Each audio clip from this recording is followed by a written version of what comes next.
तो देखिए हम नेक्स्ट क्वेश्चन की बात करें तो क्या था, एक एलआर परिपथ को V equal to V naught sine omega T प्रत्यावर्ती स्रोत से जोड़ा गया है। फेजर आरेख की सहायता से प्रतिबाधा का व्यंजक लिखिए और आवश्यक फेजर आरेख बनाइए। ठीक है, क्वेश्चन ये है, एक एलआर परिपथ को V equal to V naught sine omega T प्रत्यावर्ती स्रोत से जोड़ा गया है। फेजर आरेख की सहायता से प्रतिबाधा का व्यंजक लिखिए और आवश्यक फेजर आरेख बनाइए। ठीक है, आवश्यक आरेख बनाना है तो ध्यान दें। ठीक है, देखते हैं हम, अगर हम इसमें आवश्यक फेजर आरेख बनाएंगे तो ये आवश्यक फेजर आरेख किस तरह से बनेगा या इसमें क्या कंडीशंस होंगी ये देखते हैं हम। कौन सा परिपथ लेना है, एल और आर, मतलब एक प्रेरण कुंडली एल और एक प्रतिरोध आर। क्या क्या होगा, प्रेरण कुंडली होगी और प्रतिरोध होगा।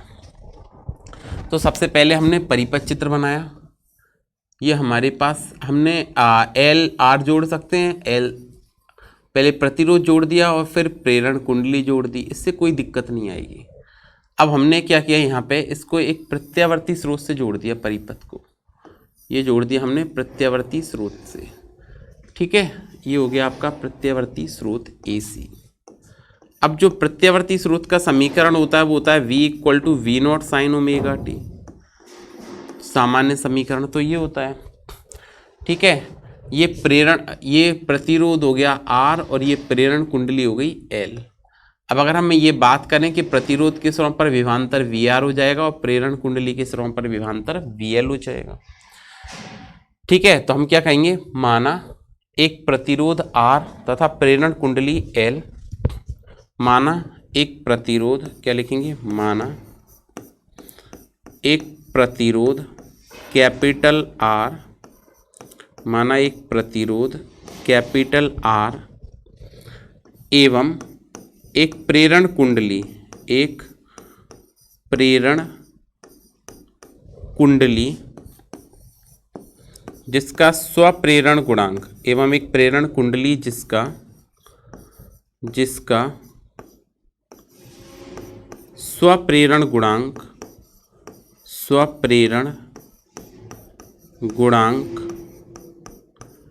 कैपिटल L, स्वप्रेरण गुणांक कैपिटल L है। माना एक प्रतिरोध कैपिटल R एवं एक प्रेरण कुंडली जिसका स्वप्रेरण गुणांक कैपिटल L है। दोनों को श्रेणी क्रम में, दोनों को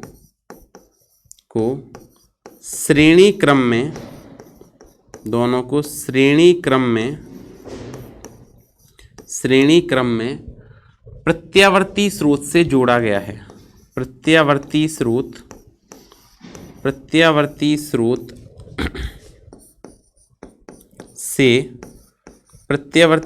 से जोड़ा गया है।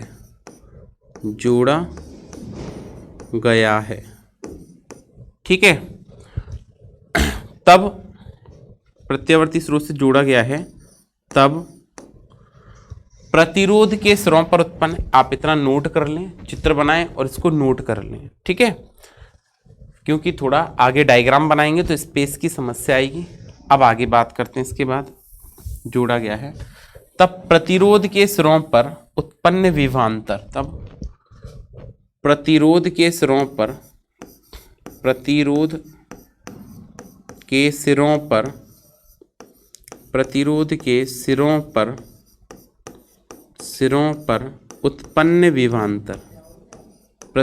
सिरों पर उत्पन्न विभवांतर, तो प्रतिरोध के सिरों पर कितना विभवांतर उत्पन्न होगा, VR बराबर IR। ये समीकरण नंबर हो गया 1। प्रतिरोध के सिरों पर उत्पन्न विभवांतर क्या आएगा, VR इक्वल टू IR। फिर आगे बात करें हम तो देखें प्रेरण कुंडली के सिरों पर उत्पन्न विभवांतर, प्रेरण कुंडली के सिरों पर, प्रेरण कुंडली के सिरों पर उत्पन्न विभवांतर, प्रेरण कुंडली के सिरों पर उत्पन्न विभवांतर, तो प्रेरण कुंडली के सिरों पर कितना आएगा, तो आएगा VL बराबर IXL, समीकरण नंबर 2।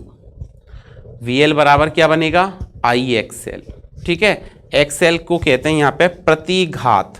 जैसे ये प्रतिरोध है ना, तो प्रेरण कुंडली का होगा प्रतिघात। क्या होगा, प्रतिघात। तो VL बराबर हमने लिखा IXL। अब एक बात का ध्यान रखें कि जब परिपथ में प्रतिरोध जुड़ा हो, परिपथ में क्या जुड़ा हो, प्रतिरोध, तो जब परिपथ में प्रतिरोध जुड़ा होता है तो वोल्टता एवं धारा समान कला में होते हैं। ध्यान दें बात पर, जब किसी प्रत्यावर्ती परिपथ में कोई प्रतिरोध जुड़ा हो तो वोल्टता एवं धारा समान कला में होते हैं। और अगर समान कला में होते हैं तो ये कुछ इस प्रकार का होगा। ये तो हो गई वोल्टता VR, और इधर ही आ गई ये धारा। समान कला में मतलब कला कोण 0 डिग्री होता है। लेकिन जब प्रेरण कुंडली जुड़ी हो तो जो वोल्टता है वो धारा से अग्रगामी होती है। और कितनी अग्रगामी होती है, तो होती है भाई साहब 90 डिग्री अग्रगामी। 90 डिग्री से आगे चलती है वो कौन, वोल्टता। तो VL। फिर से ध्यान दें इस बात पर, क्या बताया कि जब भी किसी प्रत्यावर्ती परिपथ में कोई प्रतिरोध जुड़ा हो, प्रतिरोध, तो वोल्टता और धारा समान कला में चलते हैं। वोल्टता और धारा समान कला में चलेंगे, मतलब दोनों के मध्य कला कोण 0 डिग्री होगा। लेकिन जब प्रेरण कुंडली जुड़ी होती है तो वोल्टता आगे होती है, कितने कोण से, 90 डिग्री से। मतलब इन दोनों में ये जो कोण बनेगा वो कितना बनेगा, 90 डिग्री बनेगा। ठीक है, फिर देखें तो परिणामी वोल्टता इन दोनों के बीच में हमको कहाँ मिलेगी, तो परिणामी वोल्टता इस प्रकार से मिल जाएगी। आपकी परिणामी वोल्टता आ गई V। ये क्या आ गई, परिणामी वोल्टता V। और ये जो इन दोनों के बीच में कोण बन रहा है वो बन रहा है फाई। इसको हमने x से पक्षांतर कर दिया इस पर, और इसको इस पे पक्षांतर कर दिया। ठीक है, क्या बात को समझ पा रहे हैं आप। ठीक है, ये परिणामी वोल्टता आ गई V, इसको नाम दे दिया O, ये P पॉइंट हो गया, ये इसको M दे दिया नाम, और इसको N दे दिया नाम। तो क्या लिखेंगे, किसी प्रत्यावर्ती परिपथ में, जब किसी प्रत्यावर्ती परिपथ में, यहाँ पे लिखेंगे किसी प्रत्यावर्ती परिपथ में, प्रत्यावर्ती परिपथ में प्रतिरोध जुड़ा हो, प्रतिरोध जुड़ा हो तब, प्रतिरोध जुड़ा हो तब वोल्टता एवं धारा, तब वोल्टता एवं धारा, एवं धारा समान कला में होते हैं। समान कला में, समान कला में होते हैं, समान कला में होते हैं। लेकिन प्रेरण कुंडली L के जुड़े होने पर, लेकिन प्रेरण कुंडली, प्रेरण कुंडली L के जुड़े होने पर, जुड़े होने पर वोल्टता धारा से, होने पर वोल्टता, वोल्टता धारा से, सॉरी, वोल्टता धारा से जुड़े होने पर, वोल्टता धारा से π/2 कोण, धारा से π/2 कोण आगे होती है। π/2 कोण अग्रगामी होती है, अग्रगामी होती है। ठीक है, तब समकोण त्रिभुज OMP में परिणामी वोल्टता का मान होती है, तब परिणामी वोल्टता का मान, परिणामी वोल्टता का मान, तब परिणामी वोल्टता का मान। तो देखें हम परिणामी वोल्टता का मान कितना आएगा, ये नोट कर लिया आपने, ये भी नोट कर लें। अब हमको चाहिए परिणामी वोल्टता का मान। तो हमने परिणामी वोल्टता का मान कैसे ज्ञात करेंगे? तो हमने लिखा समकोण त्रिभुज, समकोण त्रिभुज, कौन सा त्रिभुज लिया? समकोण त्रिभुज OMP में, OMP में ये समकोण त्रिभुज लिया OMP। पाइथागोरस प्रमेय से, में पाइथागोरस प्रमेय से, पाइथागोरस प्रमेय से, इसमें पाइथागोरस प्रमेय का उपयोग करेंगे तो कर्ण का वर्ग, कर्ण क्या है? OP स्क्वायर बराबर आधार का वर्ग प्लस लंब का वर्ग। तो आधार क्या है? OM इसका स्क्वायर प्लस लंब कितना है? MP इसका वर्ग, ये बन जाएगा। OP को हमने क्या कहा है? V, तो V स्क्वायर बराबर OM को क्या कहा है? OM जो है वो VR के बराबर है, तो हमने लिखा VR का स्क्वायर प्लस MP ये है तो ये VL के समांतर है, तो ये भी VL होगा, तो ये लिखा VL का स्क्वायर। क्या ये बात आप समझ पा रहे हैं? ठीक है। अब हमने क्या कहा? VR एवं VL के मान समीकरण 1 एवं 2 से रखने पर, यहाँ पे लिखा VR एवं VL के मान, VL के मान समीकरण 1 एवं 2 से रखने पर, के मान समीकरण 1 एवं 2 से रखने पर, 1 एवं 2 से रखने पर, ठीक है। अब 1 और 2 से रखेंगे तो V स्क्वायर बराबर बनेगा VR को क्या लिखेंगे? IR इसका स्क्वायर प्लस VL को क्या लिखेंगे? IXL इसका भी स्क्वायर। तो देखिए इसको सॉल्व करते हैं जब हम आगे, तो ये क्या बनेगा? V स्क्वायर बराबर I square R square plus ये क्या बना? I square XL square.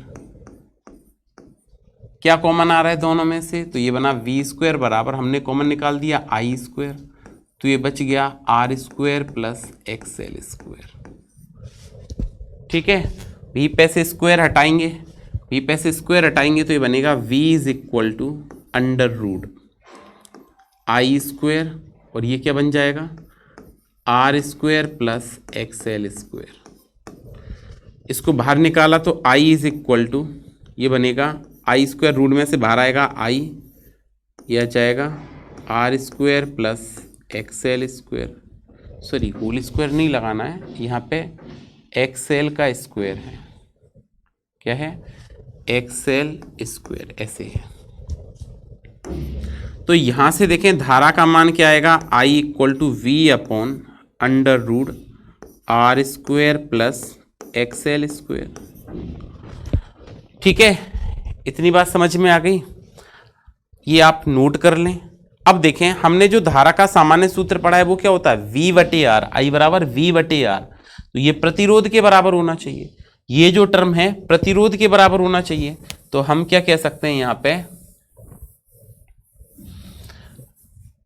क्या कह सकते हैं?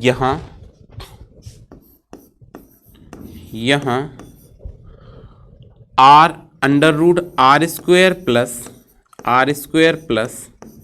XL स्क्वायर परिपथ के प्रतिरोध के बराबर है। R square plus XL square परिपथ के प्रतिरोध के बराबर है, परिपथ के प्रतिरोध के बराबर है, प्रतिरोध के बराबर है, जिसे परिपथ की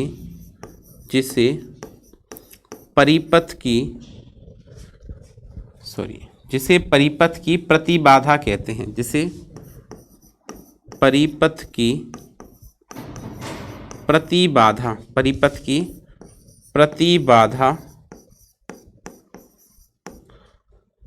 Z कहते हैं एवं इसकी इकाई ओम होती है, एवं इसकी एवं इसकी इकाई ओम होती है। क्या होती है इसकी इकाई? ओम होती है। ठीक है, तो हम क्या कह सकते हैं कि यहाँ पे Z बराबर जो फॉर्मूला बना वो क्या बना? वो बन गया यहाँ Z बराबर आएगा, तब यहाँ क्या बना? Z बराबर √R² प्लस XL²। ये हमने इस परिपथ की क्या ज्ञात कर ली? प्रतिबाधा ज्ञात कर ली। Z बराबर क्या आया? R² plus XL²। और XL का जो मान है वो होता है आपका ओमेगा L, और XL को आप लिख सकते हो 2 पाई न्यू L। ओमेगा क्या होता है? 2 पाई न्यू। तो आप ऐसे भी लिख सकते हो क्या? Z इक्वल टू रूट में R² प्लस ओमेगा L का होल स्क्वायर। और भी लिख सकते हो आप Z बराबर रूट में क्या? R² plus 2 pi nu L का होल स्क्वायर। ये परिपथ की प्रतिबाधा हो गई जिसकी इकाई क्या होगी? ओम होगी। क्या होगी? ओम। तो अगर ये धारा का मान आ गया यहाँ पे, ये वोल्टता का मान आ गया।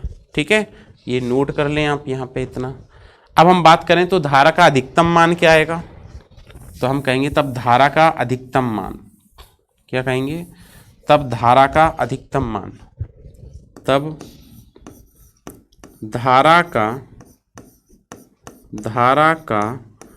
अधिकतम मान, धारा का अधिकतम मान। तो अधिकतम मान आएगा आपका I0, मतलब मैक्सिमम धारा जो होगी V0 अपॉन रूट में R² प्लस XL²। ये बन जाएगा अधिकतम मान में। ये बात समझ आ गई? अच्छा, ठीक है। अब हम बात करते हैं expression for impedance using phasor diagram. Draw necessary phasor diagram. अब देखो ये फेजर डायग्राम हो गया। अब हम बात करते हैं वोल्टता VR एवं VL के मध्य कला कोण। किसके मध्य कला कोण चाहिए हमको? VR एवं VL के मध्य। तो परिपथ वोल्टता एवं धारा के मध्य कला कोण क्या लिखेंगे? वोल्टता एवं धारा के मध्य, वोल्टता एवं धारा के मध्य, वोल्टता एवं धारा के मध्य कला कोण के मध्य कला कोण। वोल्टता और धारा में क्या ज्ञात करना है हमको? कला कोण ज्ञात करना है। तो देखिए वोल्टता और धारा में कला कोण ज्ञात करेंगे तो हमने फिर से लिखा समकोण त्रिभुज OMP में। क्या लिखेंगे? समकोण त्रिभुज, समकोण त्रिभुज OMP में। ये वाला समकोण त्रिभुज लेते हैं। कौन सा ले रहे हैं? OMP। तो अगर हम समकोण त्रिभुज OMP की बात करेंगे तो इसमें आएगा tan फाई बराबर लंब बटे आधार, लंब बटे आधार। तो आप देख पा रहे होंगे लंब क्या है इसमें? तो लंब है इस त्रिभुज में VL और आधार क्या है? VR। ठीक है, अब आपको पता है कि हम VL को क्या लिख सकते हैं? तो VL को लिख सकते हैं हम IXL और VR को क्या लिख सकते हैं? IR। ऐसा हमने देखा समीकरण 1 और 2 में। ठीक है, तो ये I से ये वाला I कैंसिल हो गया। तो tan फाई का मान आपके पास क्या आ गया? तो tan फाई आ गया आपके पास में XL अपॉन R, या फाई की वैल्यू जो आ गई वो आ गई आपके पास क्या? tan इनवर्स, या हम लिखें फाई की वैल्यू क्या लिखेंगे? tan इनवर्स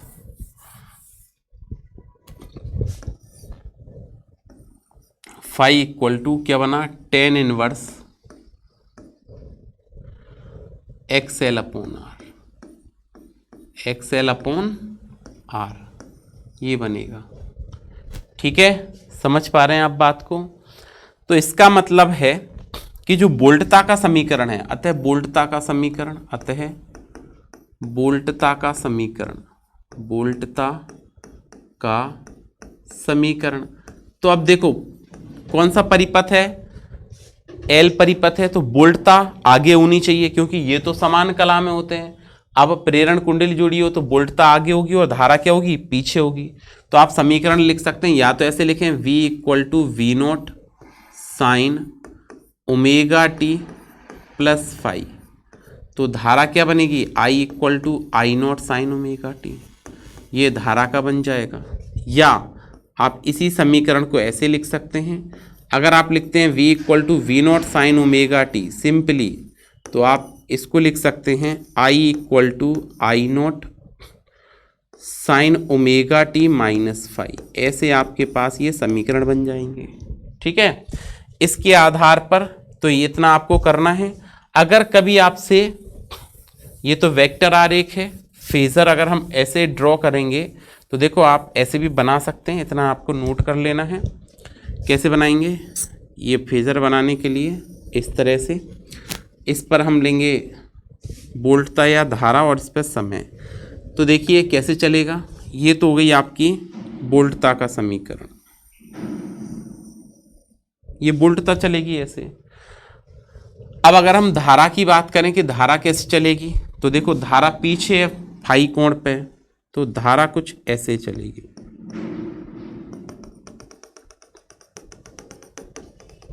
इस तरह से। ये आपकी किसको व्यक्त करता है, ये वोल्टता को व्यक्त कर रहा है, v equal to V naught sine omega T. और ये किसको व्यक्त करता है, ये धारा को व्यक्त करता है, i equal to I naught sine omega T minus phi. मतलब धारा पीछे, परिपथ पश्चगामी है। यहाँ पर आपने क्या लिखा, समय स्मॉल टी, और यहाँ पे क्या लिखेंगे, वोल्टता या धारा, वोल्टता या धारा। ठीक है, और ये आपका जो बनेगा, ये बनेगा आपका यहाँ पे 0 डिग्री, ये मैक्सिमम मान हो गया, तो यहाँ पे बनेगा आपका π/2, ये आपकी वैल्यू होगी यहाँ पे पाई। यहाँ पे इससे पहले जो वैल्यू होगी, सॉरी, यहाँ पे जो वैल्यू होगी वो हो जाएगी 3π/2, और ये बनेगा आपका 2π। ऐसे आगे की तरफ ये बढ़ता जाएगा। क्या बात समझ पा रहे हैं? तो ये आपका कंप्लीट है, इतना पढ़ के आना। नेक्स्ट सेशन में हम फिर से मिलेंगे, तब तक पढ़ते रहिए। Thank you.